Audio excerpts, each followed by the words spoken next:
Okay, welcome everybody to Talking Niagara. Welcome Mike, welcome Karen Fraser. Hey, welcome people right at the very beginning, right at the outset. Mike normally pops in before we're ready to go on YouTube. But while we're talking about that, yes. Okay, so why don't we say welcome everybody and like and follow us on Facebook and like and subscribe on YouTube. There we go. Okay, and coming back to everything. Yeah. So interesting news in the last little while. This is actually something. When I was driving around the last few days, Dave, I've been afraid that this was going to happen. I've seen piles of snow on the right hand side of the road, and it looks as it almost makes a bank for people to fly off if they're not careful. And this is exactly what happened with somebody as she was going from the 420 to the Fort Erie direction, and she slipped. She went off over the ice pack at the side of the road and got caught up in some trees hanging dangerously above the QEW. Yeah, it was just some trees stopped it from tumbling down. Momentum. So I got to wonder how fast she was going. Was she in a hurry? Because to be able to launch yourself over that, you might have to be going at a pretty good clip. I don't think you have to be going very fast at all, because I've been seeing them. They haven't been clearing the sides of the roads up. What has happened is the snow goes, the plows move the snow from the left-hand side to the right-hand side of the road. But the right-hand side of the road, the plows are very, very angled. So, and then they don't get rid of the snow that's piled up at the right-hand side of the road. I've been looking at this coming across the bridge on the when the snow was heavy. Wasn't there last night, but when I was coming across the bridge, the the Garden City Skyway from St. Catharines to Niagara Falls, it was packed at one point, and I'm thinking the car could go over that easily. Well, yeah, I suppose. Plus, it's icy. Plus, there's packed. Well, I've got a few surprises there. I've been going around and hit some ice where I didn't even expect it to be. Yeah. And did a little bit of a fishtail that, and so, yeah, you got to be careful all the time in the winter driving. I've got snow tires on. That's the number one thing you can do is get snow tires, but the main thing here is keeping your just being aware all the time of what you're doing. Do not be in a hurry. Yeah. Do not be in a hurry. Do not be in a hurry, that's for sure. Drive more cautiously. Yeah. And black ice could be anywhere. That's the point, right? Black ice could be anywhere. And, it gave us. Well, it doesn't even have to be black ice. It seems like there's a lot of, like, a really packed snow turns into ice at certain corners. Yeah. Yeah. And what needs to happen is they need to, in London, Ontario, I noticed one time I was traveling around London and they had this problem there. And they used a snowblower on it. They literally ran a snowblower right down the edge of the hard shoulder to blow this stuff over the edge of the highway.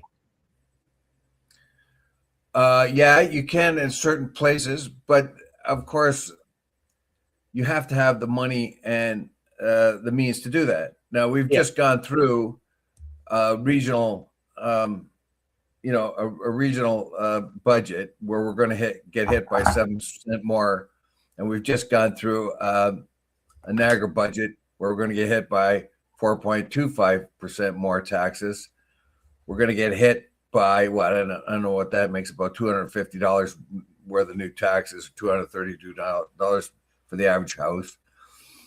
Yeah. So you got that, and everybody complaining, well, the taxes are too high. But on the other hand, how come we haven't got this snowblower? How come we can't get rid of the snow? How come we haven't got front end loaders to take care of that snow? Where is it? I mean, Gary just posted something, a little video for me where somebody's showing a big pile of snowdrift or the snow left by a plow that blocks off a walkway across the street at bus terminals. Yep. And, and the guy who's talking is very annoyed by that the city hadn't cleared that. Well, another one. What do you do? How much do you want to get? How much do you want to pay? Yeah, you could increase the, something like that. They should have a crew going out to all the bus stops and things like that where people collect and actually make sure that the snow is cleared. That I agree with that completely. But how much do you want to spend on snow clearing? Yeah, I saw somebody yesterday climbing over a snowbank. It's like 3 foot high, and they're at the bus stop and they're climbing over the snowbank in order to get to the side of the road so that they would be able to get into a bus. Yeah, seriously, those areas should be cleaned out, and there should be crews going out to the bus stops to try to do that. But how much crew do you have? Like you've had an unusual amount of snow this year. Yeah, and it's been unusually cold, and there's always pressure. Keep the city staff down. This hiring freezes, et cetera, et cetera, et cetera. And then when you get a big snowfall, everybody's saying, "Well, where is everybody? How come we haven't got all this done?" So here I'm just being the devil's advocate here. I know. We've just gone through a budget, and the budget has said, we need.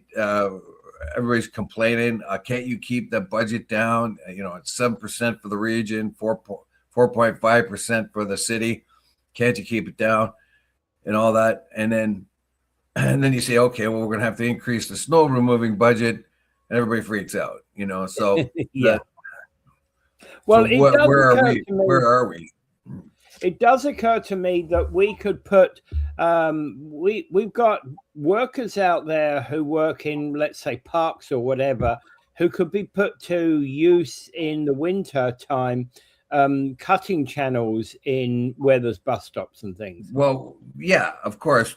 These guys that do work other places are out there doing that kind of thing. They are assigned to all kinds of work like that.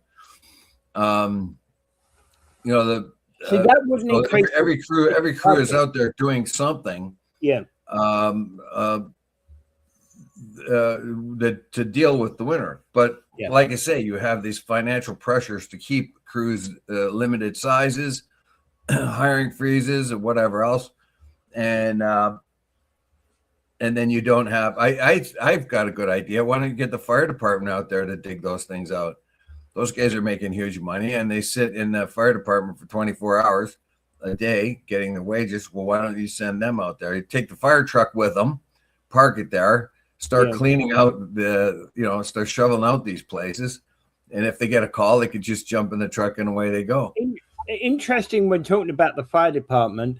Fire department in Welland, where they basically diverted the traffic from the road where a truck had hit a car through the fire department car park, and they put a fire truck out there to protect the truck and the car, protect the accident scene, while everybody went through the car, drove their car through the car park. Kind of weird, but hey, why not? Well, if it works. Of course, I'm being facetious. Of course, I'm being facetious about the fire department being the largest single expense. 25% of our revenues go there. In the region, they have an enormous. They get the cops out there. I'd really like to see the cops do a bit of shoveling. What's wrong with that? Really? Well, we have a driveway. They could get out of their cars and do a little bit of shoveling while they're waiting for a call. They've got the radio right on them. Yeah, and Karen's saying Mississauga is proud of a new sidewalk plow and the driveway plow. We have actually a sidewalk plow. Seen it? And it works. Yeah. There's two types. There's one which has a snow blower in the front, and the other which is just a traditional push type, snow shover. Yeah, we have it. We have it here right on Thorlstone Road. That comes up and down Thorlstone Road because it's a path by which children take to go to school, and it's made. But the problem is, it's very close to the road, so the sidewalk plow comes along and cuts a path along the sidewalk. But then, if there's snow, then the snow plows just push the snow right back on the sidewalk. Because it's closed. Yeah, but the actual the gaps at the sides of the paving area are actually much bigger this year. That's the part of the problem, because the snow plow that's clearing the paths pushes it to both sides. It's a narrow path that we've got through some of these areas. And of course, what you've got is, instead of a path that's about 18 inches high, you've now got a path that's 3 to 4 foot high. You've got a pile of snow on the edge of the road that's about 3 to 4 foot high. I don't know how you're going to avoid that, because to remove that amount of snow, that's a whole lot of effort. And I know we're running into that problem here in my own little parking lot in this condo here, and where to put the snow. There's cars in the visitors, and we have to use up 2 visitor parking spots to put the snow, and sometimes you can't even get the snow in there because the parking lot is small. So there are all kinds of logistic problems with snow. Yeah. And in this particular case, where the person's run off the road and tumbled down, well, they're very, very lucky that nothing happened. I could see if it hadn't been for some obstructions on the way, trees, they said in this particular case, she may have tumbled right down onto the highway. And if a big truck is coming along the next, that'd be curtains for her. Well, so just the fall onto the highway could have killed her.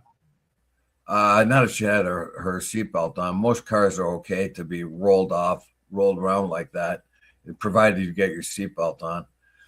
You should be okay. It depends how far she fell, right? How far she could have fallen. I suppose so. But you know what? The fact that I bet you there's not too much damage done to her car. Yeah. If they can get a tow truck to get it out there without really crunching it up too much. It depends. It depends on where it is. Yeah. Okay. The other thing to note is the cold weather is sticking around in Niagara. Sub-zero temperatures are expected to go on for at least another week. Yes. Do you remember? Like, it was, I don't know, a few months ago, and we had the prediction of what the weather was going to be like in Niagara during the winter. Yeah. And this was their prediction. They said that the mean temperature of Niagara Falls would be 2 degrees more than it normally is, which meant that we would get a lot of slushy weather, get more rain than anything else, and for a brief time we had a deep freeze, and then we did have that warming part where we had a lot of rain and stuff like that. And I thought, okay, the prediction is coming true for the winter. And then we got into the big deep freeze again, and I'm thinking to myself, boy, did they ever get this wrong. This is an old-fashioned winter, the type of winter that I'm very familiar with when I was a kid, when the temperatures were, like 10 degrees Fahrenheit was not uncommon. It was probably 10 degrees Fahrenheit or minus 12 or 13 centigrade was probably the average temperature, and it got really even much colder at night, and the high would be about 10 degrees Fahrenheit or minus 12 degrees centigrade. So the Celsius, anyway, so we're stuck here having a winter like we normally would have a winter. We have a little bit more snow than normal, but that's typical what I remember as a kid too. So I'm pretty sure that our weather pattern hasn't come back, and we'll find this coming every year anymore. But there you have it. Yeah, you're basically, what you're saying is it's a return to your childhood weather patterns. Yeah. Yeah. See, because we skated all year round outside, or all winter long outside. Yeah. Well into March. Yeah. Well, one of the things, January, February, and half of March, we'd be skating outside.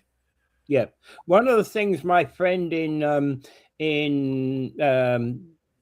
Regina told me is that in the winter, in certain times in the winter where he lives, you're not driving on the road anymore. You're actually driving on pack ice that is being, packed up on the road. He had a situation whereby his car he had a spare car in his driveway, that by the time we were deep into winter at mid to late February, was actually 1.5 feet beneath the surface of the current surface of the road.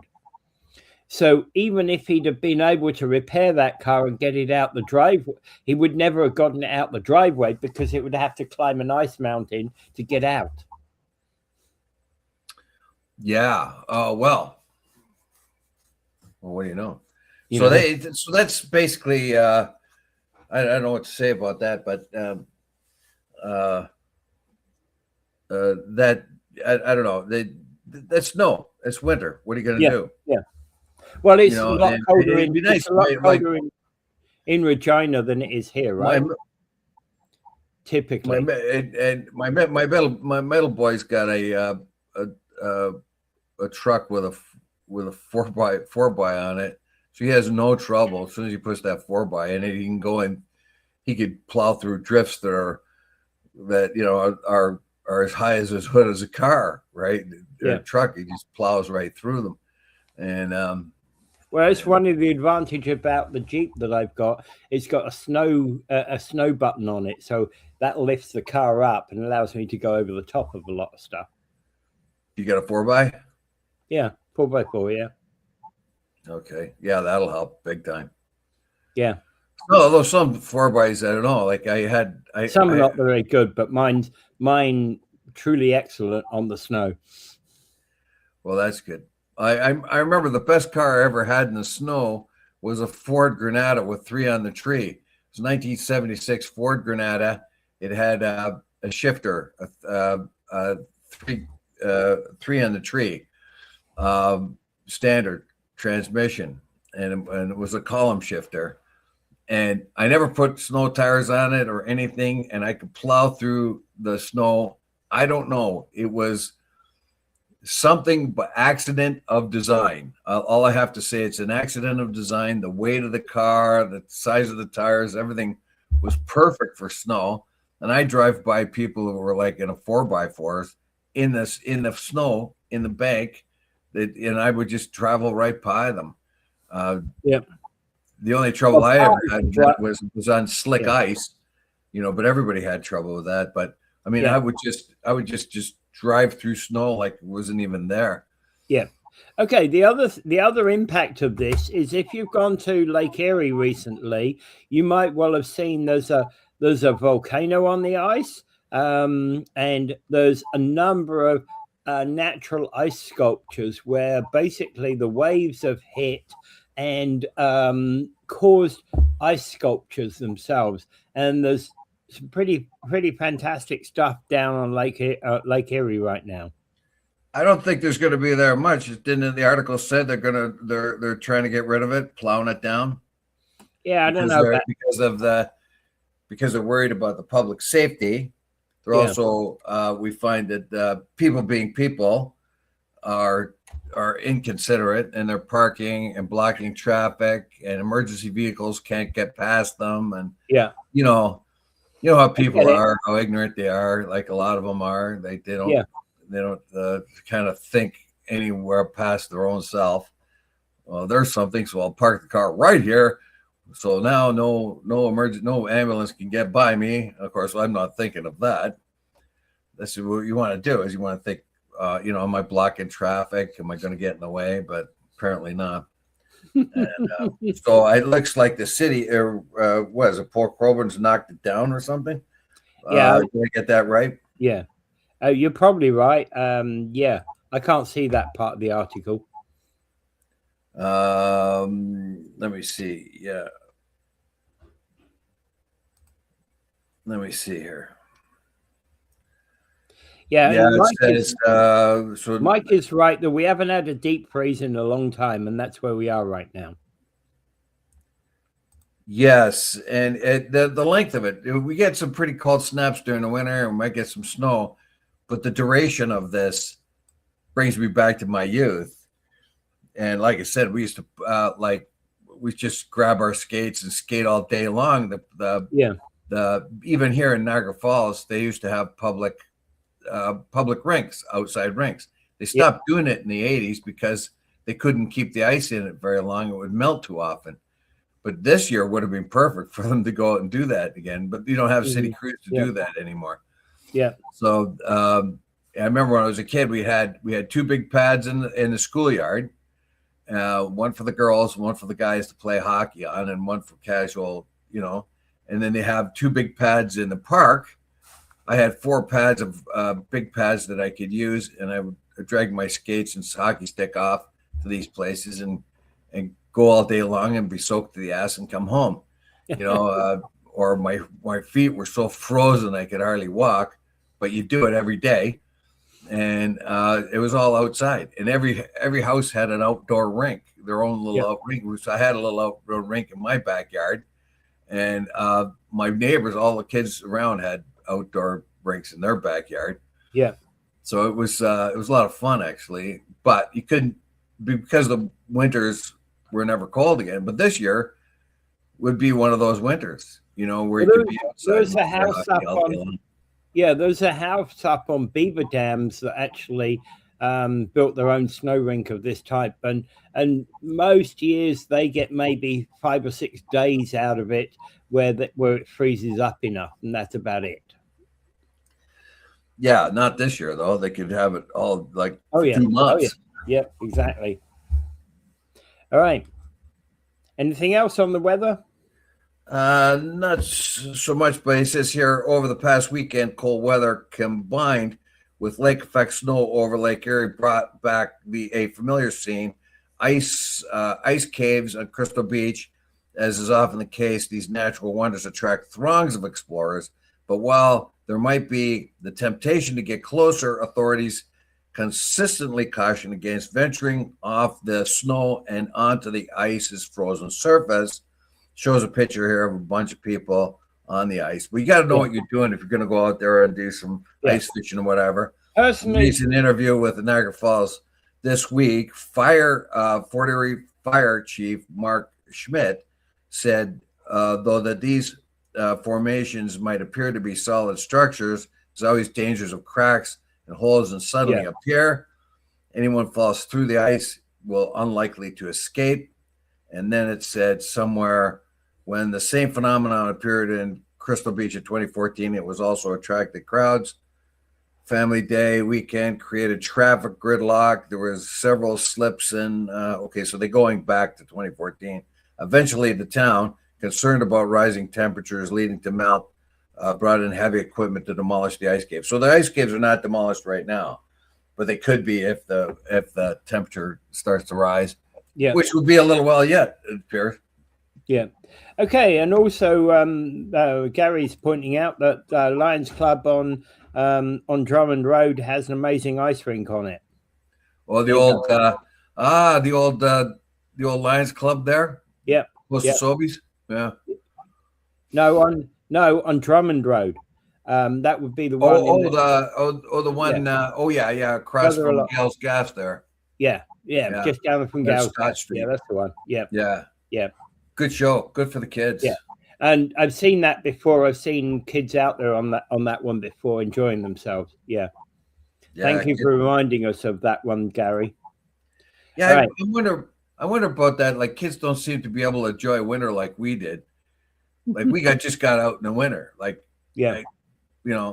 We just get out there and do some sports and hang out and play and whatever. The modern kids doing this, aren't they? You know? Yeah, that's the problem. They're shooting an abominable snowman in their video games instead of being out there Yeah, looking for one. yeah. All right, moving on. Liberal MP Bill Blair has been appointed as Canada's High Commissioner to the UK. So he's resigning from the House.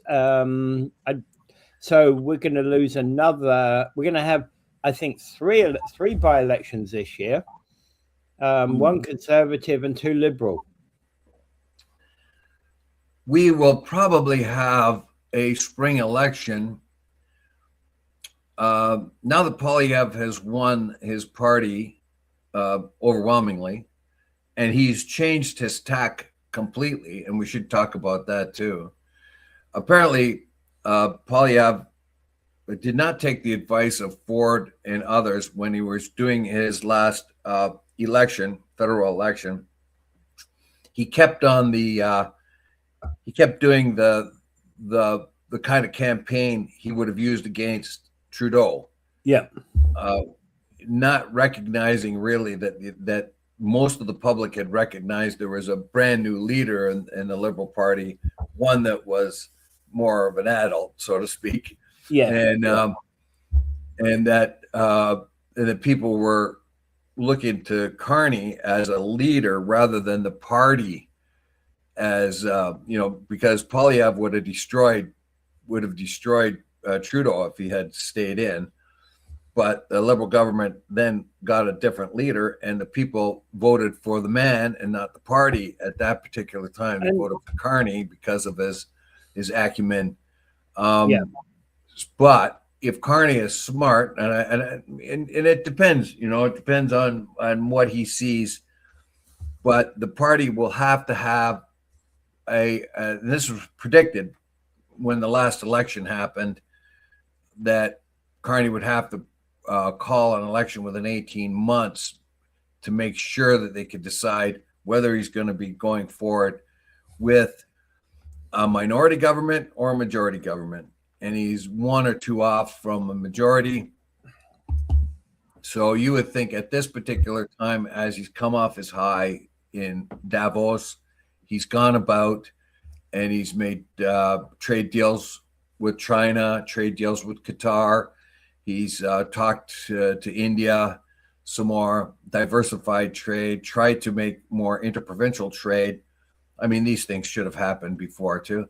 Plus, taking on a lot of the conservative talking points prior to this, he's in a situation now where he does have the confidence of most of the people in Canada, even out west, because he's made a lot of nods to out west.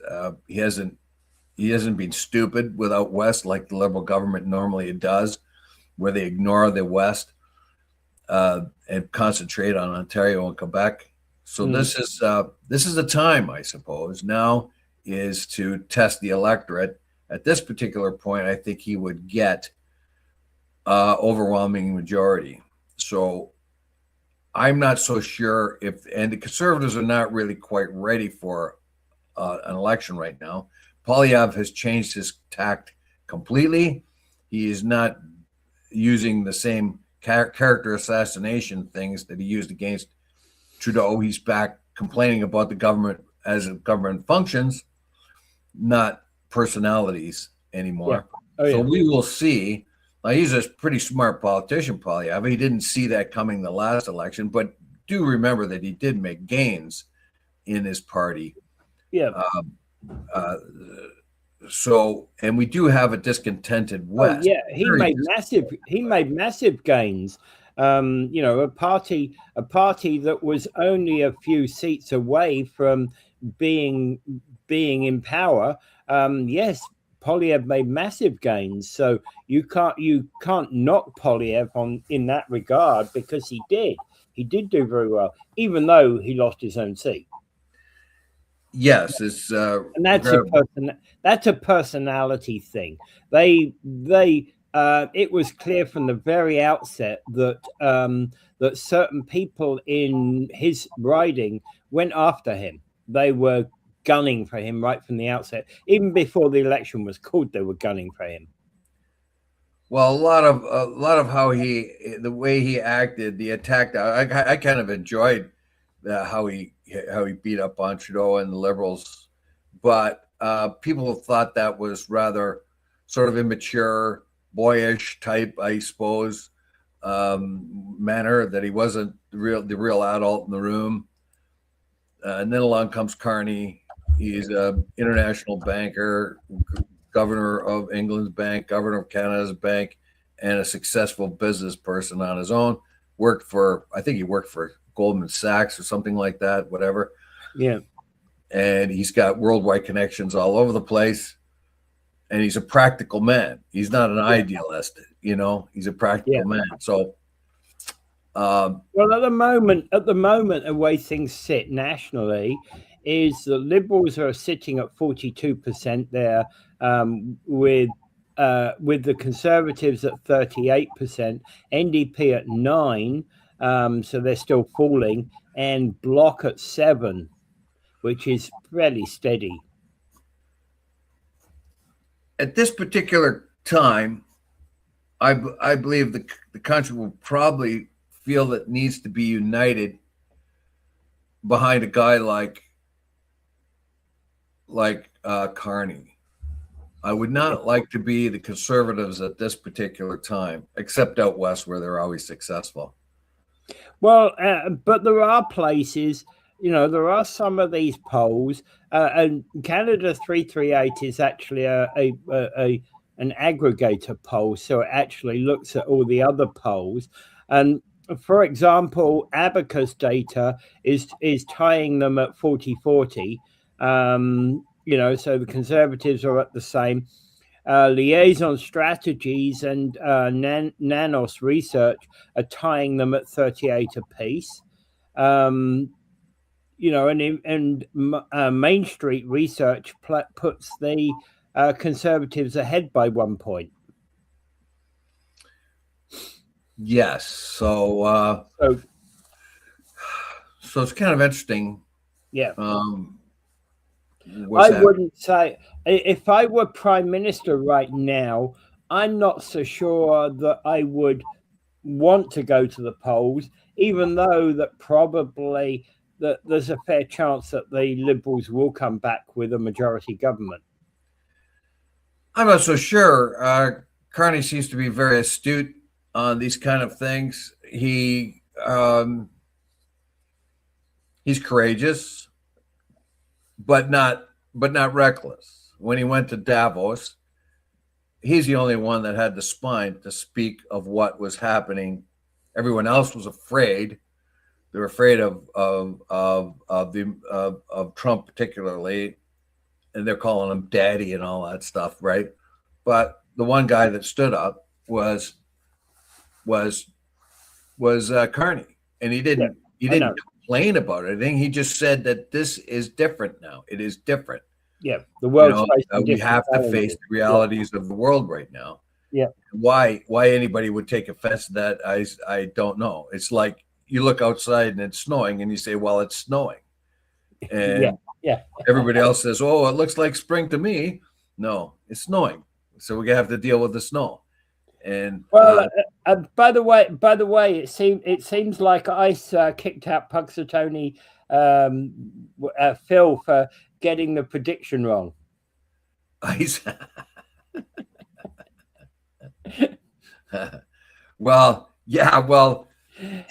Gotta have a laugh somewhere down the line, Dave. Come on. Yeah. Yeah. Well, I think they might have shot him too. I don't know. I don't know, but yeah, Punxsutawney Phil. Yeah, definitely. That's not the news the White House wants. So he probably will be indicted. Punxsutawney Phil, fake news, that kind of thing. But so basically, when we're looking at our own election here, I think it's probably wise. I don't want to go through another election. I don't know about you, but no, I don't either. I don't want to go through another election, not this year. No, but you know that if he's politically astute, he would have one if he's very sure that he'd get a majority. And right about now, I think he's got most of the country behind him. Mm. Yeah, yeah. Well, I don't know. We'll see. And look at the difference between a party. This is a liberal party that for 10 years I was frustrated out of my mind with. And yet you change the leader and he picks and chooses his cabinet and stuff. And you've got a completely different party. Yep. This party is a practical party doing practical things, pragmatic things. It stays away from most of the ideological stuff and gets down to business and tries to improve the economy and with that kind of thing, and goes on trade missions. I can't see Trudeau ever doing anything like that because he was too flaky. Yeah. One of the things that is for sure, when it came down to the election last, the polls were very, very close. And right now, there are some polls out there giving a big lead to the to the Liberals. There's no polls out there giving a big lead to the Conservatives. And the polling has generally widened compared to the time of the last election. Well, Poilievre's whole tone has changed completely. Even in his own speeches to his own party, it's been noted that it's been changed entirely, that he's sort of taken the advice of the other conservative leaders like Doug Ford and others, which he was angry about before. And they said, you can't win with that kind of an approach. Like, that's just not going to work. But him and his party didn't believe it. And they went ahead. Well, now they believe it and they've changed their tact. Yeah. But if Carney's smart, before they get their act together, now's the time to call the election. But we'll see what he does. Yeah. Okay. Just one further thing. I wish former Minister Bill Blair well in his appointment to as High Commissioner of the UK. Yeah, I don't. Now, is he getting that job just to get him out of the way? No, I think there's a kind of a reward for past services, and now here you go, buddy. Go over there, go across the way, because you might interfere with our election. Well, it's possible. It's possible. You're right there, because in fact he's a former Trudeau minister, right? Yeah, and the Trudeau legacy is hurting rather than helping Carney. So as you notice, he's gradually changed out the cabinet. He's got rid of he's given some people, high-profile Liberals like Bill Blair and Chrystia Freeland, alternative jobs that would put them away from Parliament. Yeah, I guess Chrystia Freeland. Yeah, she's in Ukraine, trying to help the Ukrainians establish their economy a little bit more, and because she has a Ukrainian family background, that helps. And you remember too, like they offered people like Sheila Kopp's ambassadorships and stuff like that to get them out of the way, even though they were clearly a solid seat every election. People like Sheila Kopp's became old-fashioned and no longer seen to be the look of the future, rather the look of the past. So they try to get these people out of the way and reward them with some government job, or put them in the Senate, or give them ambassadorship, or in this case, the High Commissioner. You have to. I think they're going to try to change the generation, do a generational shift, get new people. And Carney's the guy who said, "Look, like there's 40% more people here than I need in government, and I got to get rid of them. And not only that, I got to get rid of the heavy weight of which Trudeau added on to the office of the Prime Minister and the government." And so he's going to have to find people of a different culture that's just going to have to one that's more pragmatic and one that is more down to earth. That's who he's looking for. Yeah. All right, moving on. Niagara Falls is extending the public engagement for their unhoused action plan. Yeah, this is a difficult one. Here we go again. We keep talking about this over and over and over again, and now we have a forum by which the average. Well, we don't have it now. We have had it, and it's being extended. A forum by which anyone who wants to can suggest certain solutions, or I don't know, approaches to our homeless folk. Yeah, that we have to call the unhoused now. My worry about this is to the extent, this is what you call pandering to the public, making it seem as if we're doing something, and in reality, we're not. We're just kind of going to live with our dead old ideas that never worked before. Well, there is the will to have something done. The problem is nothing is getting done. Yeah. Or what is getting done, I'm not saying nothing's getting done, but what I was getting done is not satisfactory. This is a worldwide problem. It's happening all over North America and Ontario, in every city in Ontario.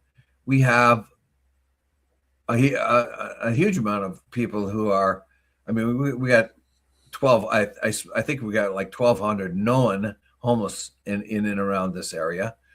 And so what do we do with them? Yeah. And this is over and over and over again. You remember the elections way back, 2 or 3 elections ago. It was a big issue. Everybody had an idea. This is what they're going to do with the homeless. They don't even talk about that anymore because nobody could come up with a solution. And here we go again, looking for another solution. Mm-hmm. And we do this repeatedly over and over again. What are we going to do about this? Somebody tries this or that. It doesn't work. And then people are kind of lost. I am lost myself. I just don't know how to deal with homeless people. Yeah, my only feeling is that we've got to deal with it. We have to deal with some form of municipal housing. Every municipality needs to have municipal housing, and it needs to be several layers of municipal housing. One, the emergency housing that gets people off the street. 2, affordable low rent housing. 3, affordable choice housing that will allow people to gradually go through the public housing system, right? But many municipalities like Toronto do this already, but many municipalities don't deal with the bottom end, the getting the people off the homeless rung. What is wrong with shelters is that we have shelters where you're at 7 o'clock in the morning, ding, ding, ding, ding, ding, ding, ding, ding, you're out, right? Why? What's wrong with that? Well, why can't people stay in the shelter all day? Why can't they have a personal place to stay and be in the shelter all day? Well, that takes money. It takes money. It takes staff. It takes all that. So you say why, and I'm telling you because who does it now? I'm just questioning. Say someplace like St. Andrew's Church. So they get St. Andrew's Church and they fill it up with people who need a place to go in the winter or a place to go in the summer. But what do? They're glad to see these people out. So if you look at St. Andrew's Church when they were open up to the homeless, all you saw was a pigsty. You saw crap all over the front of the yard. People would feed them, or people would come and give them food. They wouldn't even cross the street to put their wrappers in a garbage can. Just throw them on the ground. So who wants them around? So basically, okay, come in here at night. At least you'd be protected at night, but get the hell out of here because you're loathsome pigs. Get out of here. And you're stoned all the time, and you lie and you try to steal stuff out of the church. There you go. Now what are you going to do? Yeah, How but are you you see, gonna fix that? see, How are you we gonna need fix to that? be. So you say, oh, okay, everybody should have their own nice little personal space and all that, and all that kind of thing. I'm not saying. Sure, Hey, I'm sure. not I saying don't think no. anybody. I don't think anybody would object to that. To do that if everybody behaved themselves. But what happens is like the whole problem is they A get lot on of people. drugs and whatever else. I mean, I drive by the Summer Street thing, and there's always a cop there or the fire department. You know what I mean? Yeah. Doing something. So Yeah, but again, you got to give them, you got to give people. Well, and it's true. There are some people out there that don't want to have any self-respect. They're living the life of non-respect.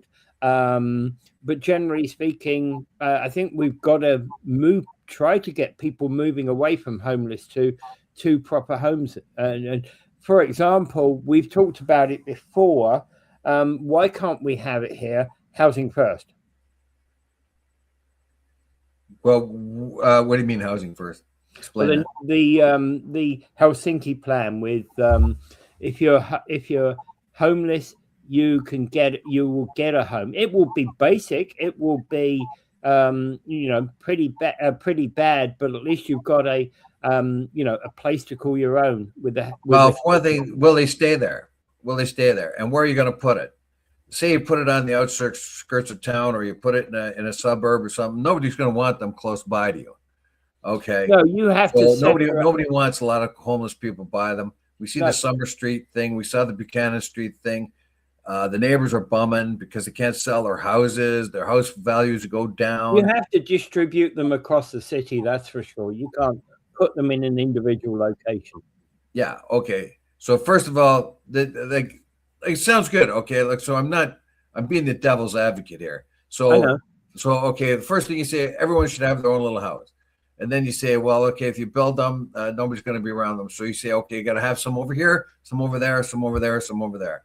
Yeah. First of all, will the people actually go on them? They're going to wander around all day long anyway, like they normally do. They're going to get in the way of people all day long, like they normally do. They're going to be overcome by drugs like they normally do. So you'll find a lot of the zombies around anymore. If you put the tiny houses or the Helsinki houses in downtown or close to plazas, people won't like it because it scares people away. They had a guy at Staples living behind Staples. He had a nice little setup back there. But every once in a while, he would get stoned like crazy, and he'd be out in front of the Staples store looking terrible and scaring people away. And so what do you do about him? You give him a nice little tiny home close to Staples there, maybe a few of them, and they walk around the plaza there, being stoned and scaring people. So what do you do? Like, okay, I'm going to give you one of these things. Chris Simone is saying, homeless solution run by the recipients. Yes, I agree. No, because they can't run it. Some it's can. Incapable. Some can. They're incapable. You're saying the homeless people run their own homeless camp? Some of them can run their own stuff. Some of them, if you're giving them a job, if they've got a job, they can organize themselves and they can get out of this. I am very dubious. Not all. Some, I said. Look what happened. Look what happened to Buchanan and Summer Street. They're supposed to be taking in the people, those homeless people who were the best candidates for moving on out of their life of homelessness and into normal lives. And all they've done is disrupt the neighborhood. They've been loud and abusive, and people have complained. And these are supposed to be the best candidates. Yeah. So imagine if you have a residential area or a place set aside, run by homeless folk, even the smartest of them, the most capable of them. How could they handle other homeless people? Like, I mean, I'm not so sure. So more and more, you're looking at either just letting them die or letting them live on the street and try to find ways around it, or you make draconian rules. You gather them up and you put them in areas, holding areas. Now, what you could do is you could put some of them way outside of town, where there's a nice, comfortable place where they could stay, and keep them out of downtown. But all they're going to do is wander right back into town and set up a tent downtown. Yeah. And in fact, it makes more sense to actually have the shelters downtown. But that, you see what happens. You see what happened in St. Catharines and stuff, and they try to get the people off the street when they do drugs. So they're not saying, we're not going to take your drugs away, but if you're doing drugs, you better do it off the street. Yeah. Well, that's even caused an upheaval, and it's even that's got civil rights people saying you can't do that. If a person wants to walk down the street, they can. If they happen to inject or do a line or two, there's nothing much you can do about that. And the way they act, well, I don't know. It used to be that we could put somebody in jail for vagrancy, for being a vagabond, things of that kind. We don't have. That's an infringement of somebody's civil rights now.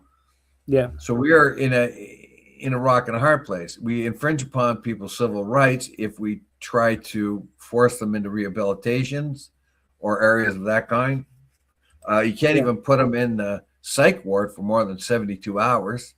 And even that's hard to do. So, and I'm sure the psych ward would really appreciate it if the cops started bringing these people into the psych ward. They'd be over full with these people, and they'd be just cycling in and out. I think probably maybe a special unit in the hospital or part of the healthcare, a special part of it where these people can be brought by the police, and each different person can be assessed mentally and physically, and found a place to stay for a while, at least to dry out, and some attempt would be to put them in back. But one of the reasons why they can sustain themselves outside for so long is because they have ODSP, so they use that money all up for partying or whatever, and then they go to the soup kitchens and so on. So the very idea that the ODSP and the money, the social money that coming to these people isn't enough to be able to get rooms or not, it seems that even if they did have that money to get rooms, be able to pay for them, they wouldn't anyhow. It's just, I know we do not-for-profit housing, as you know, Qantas. We've got 3 buildings in town, and it's a tough situation. Like we were looking at a building that's already built, and we were thinking, and it's for sale, and we were thinking, well, we'll buy that and we'll convert it into affordable housing.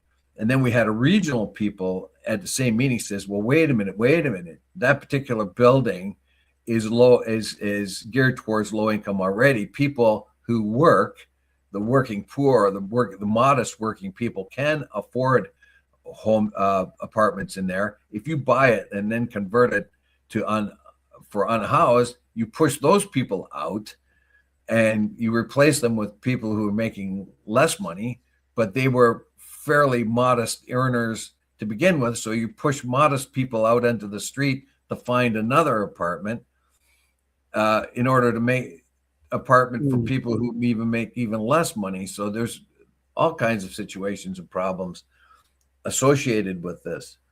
Housing is not the problem. The problem, well, that's a big problem. I'll take that back. But the biggest problem, even in places where housing is not a problem throughout North America and Europe, is this tendency of the mentally ill and the drug addicted going onto the streets. And the reason why, partly why they can survive for so long, is they do get money and handouts and so on. The problem is most of them could be in the workforce and have regular lives, but something is stopping them, either mental health or drug addiction. And I think that's the real key issue. All right, moving on. Yeah. CBC says it has no knowledge of the emails between Epstein and a former employee. Yeah, I can tend to believe that. The former employee, basically, I can understand. That could almost happen in any place where there's an emails between people like Epstein and his users. So I can understand that there could be, and generally speaking, most employers don't go around snooping on people's emails. Yeah. Well, in this particular case, they're not sure, but they believe it is likely the CBC head of Edmonton, and she's communicated. They believe that she's communicated with Epstein because they have some reason to believe that, and they may have had a more of a personal or more of a friendly issue rather than just a professional one. Yeah. So CBC is in the Epstein files, but mostly for banal things like asking questions or reporting or whatever else. The difference between this one, it seems that there is a kind of a personal relationship between not a heavy personal relationship, but a friendly, at least a friendly. Yeah, because the communication says they've been thinking about you, that type of thing. Been thinking about you and the nature of which the combination, So we do know that Jeffrey Epstein was very charming. We do know that he attracted a lot of different people, a lot of very famous people, a lot of people should have known better. Among them, of course, his best buddy was Trump for 10 to 15 years. Epstein himself has said that he was his best buddy. At one time, Trump did. Of course, he deny it now because, I didn't say that. Well, here's a video saying you said it. Oh, fake news, but whatever. So we don't know how he's charming. We do know that he had extensive connections with a whole lot of people. And I think most of the connections with the people he had were probably on the up and up. Yeah. There's 3 million rich men and philanthropist and pretending to be a philanthropist sometimes, Yeah. There's 3 million files here, right? So of course some are on the up and up. Some would be dealing with a plumber or somebody who's actually repairing parts of the estate or the island or whatever. Of course some would be on the up and up. And of course news organizations like CBC News would be wanting interviews with him, both before knowing he was a pedophile and after knowing he was a pedophile for various different reasons. Well, a lot of them, the troubling ones were the famous people that continued to be connected with him after he was convicted. And just about everybody knows that the fix was in on his first conviction, how easy and light it was, and how many victims did not see justice. And then he went ahead and continued what he was doing. And just about everybody in the know knew that he was doing that. So if you are still a friend of Jeffrey Epstein from 2010 on, there's something wrong with you, or 2009. And some of these emails were around 2009. Yeah. So it makes you wonder, did you make proper use of your time connecting with Jeffrey? Oh, I get it. It's not the before, it's the after that's big issue, because at the point when he was he was outed, that's the point at which a lot of people should have distanced themselves and did not. A lot of people did not, and that is the problem. Of course, Trump says he did, but he did not do it at that time for those reasons. He did it, I don't know, for some other reason. I think he was just smart to stay away from him. Like he was political suicide, being around a guy like that. And we don't know how many people are actually did naughty things or bad things or engage in that. We do know, we see it coming down on that British guy pretty heavily. and he looked like he was a big dummy. He looked like he was the biggest dummy going, like Prince Andrew. Prince Andrew and Fergie, well, that was Prince Andrew's ex-wife or something like that. These people will full well know of his reputation, and they continued to hang out with him, take money from him, that kind of thing. Well, Prince Andrew, you have a real big problem there. Yeah, with Prince Andrew, with respect to Prince Andrew, that was a whole dumb move. Oh, he's stupid. I think the guy's thick. Yeah, I think he's got to be thick. What are you doing? Yeah, I mean, you've got no excuse after 2009. You've got no excuse at all to hang out with a guy. I think he was indulging big time in the party palace. I think so many other people were as well. Lutkin, like Howard Lutkin, you remember him on TV? He's in an interview and he was asked about Epstein. So I met him once and he freaked me out. He lived a couple doors down from me. He completely freaked me out, and I never talked to him again. Well, the new tranche of emails and so on shows them he is very well connected with them long after he was convicted, and still hanging out. Other people too, all lying about their association with Epstein.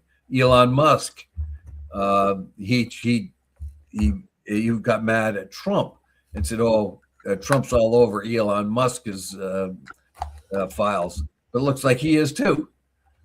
Yeah. There's a lot of hypocrisy going on here. Too much, yeah. And that, of course, is not helping anybody with this. It's not, well, the current political climate. You'd think a lot of people would be brought down by this. Well, Howard Lutkin is a good example here. He obviously didn't think that a lot of these files were going to be released, and he went on national TV and said, yes, he knew. He met him once and stayed away from him, thought he was a weirdo. Trump says, oh, yeah, once I found out he was a weirdo, I stayed away from him. All of that, and many others, not just him, they're all lies. Yeah. These guys are just lying. Lutkin is lying, like he bold-faced lied that he never had any connection with him after that one time he met him. Mm-hmm. Just a total, complete lie. Yeah. And what is Lutkin going to say? Oh, I forgot that I sent him emails and asked him if I could come down to his island and all that. Yeah. Is Trump going to say, oh, no, I never was on his airplane, and yet he's in the flight logs? Yeah. Well, and then, of course, you got these reporters, and part of me says that, they were following because he was a big news type person, right? And you kind of buddy up to such people. But the other side, part of me says that they must have known what this was all about, particularly post 2009. Now, it's true, this email was sent. This email they've got is sent 10/28/2009, so October 28th. I'm not sure exactly what the date was of the Epstein conviction. It was 2009. So I don't know the date within 2009 that occurred. Yeah, that was the first one, and that's where he got away with a light sentence. They did a kind of a plea deal for them, and so there wasn't any communication thereafter. So you might think, well, okay, whoever was in CBC that was doing this could see this is not a friendship I want to continue. Yeah. All right. And again, we're going to see a lot more of these. Well, the U.S. administration is already trying to get stuff off. Like, people are quick to start copying stuff because the administration is dropping a bunch of stuff they tried to drop a bunch of stuff where Trump was referenced, but there was a lot of complaints, so they had to put it back up, and so a lot of people copied it. There's 3 million more pieces of information. A guy like Blanche comes out and says, "Oh well, we don't need that anymore. It's just there's nothing important, nothing to see here." Well, they've said that all along, so that's a bunch of rubbish. Yeah. So I don't know. In a way, Elon Musk is right. This is a big distraction. Right now they're about to bomb Iran. It looks like they're going to invade Cuba, or at least crush Cuba with an embargo. So these are very important things to keep an eye on too. Yeah. The other thing, what a bunch of perverts did. I'm sure those perverts should go to jail, but I mean, it would take enormous amount of money because a lot of them are rich guys. Yeah. And only the real stupid ones like Prince Andrew and this other British guy seem to be ones that have suffered for their past sins. Yeah. They do name a potential person, a lady who was with CBC at the relevant time. Yeah, I mentioned that. Yeah, the Edmonton bureau chief. Yeah. Yeah. She later died of cancer. Who was potentially in the frame for doing that, but of course, dead people can't tell you the truth, can they? No. But anyway, time is up. Yeah. Well over. Yeah. And I would just like to mention Gaza, like I do all the time. The Rafah border is open slightly. There are people coming and going across it in the most sort of parsimonious way, little by little by little. I do believe things are probably improving for the average person because there's much less war going on, but there's still war going on. They're still dropping bombs, and we haven't had any real clear sort of news from this peace initiative that Trump did. I'm afraid that they're going to let Zionists in there. That the one half of Gaza, the Gaza Strip's going to go over to the Zionists and be settled. This is for the money, Dave. It's not for peace. It's for the money. You know what? If it is for money but brings peace, I don't care. If Trump and his brother, his son-in-law there, Jared Kushner, want to build a gigantic resort there with lots of big hotels and a playground of some kind, I'm okay with it as long as it brings peace and lets the Palestinians have a life. Right now, before they were trapped, they were boxed in. They were inside a reservation, basically. That's why they try to fight their way out of it. I mean, in the worst way possible, of course, under the leadership of a fanatic like Yahya Sinwar. But on the other hand, too, Israel, the Israeli state showed us exactly what they really are. Yeah, it's a brutal, oppressive regime. All right. And anyway, we're moving along, and anyway, we have a chance to fix that. I hope we do. And without further ado, I bid you adieu. Pray for peace. Yeah, and have a great day, everybody.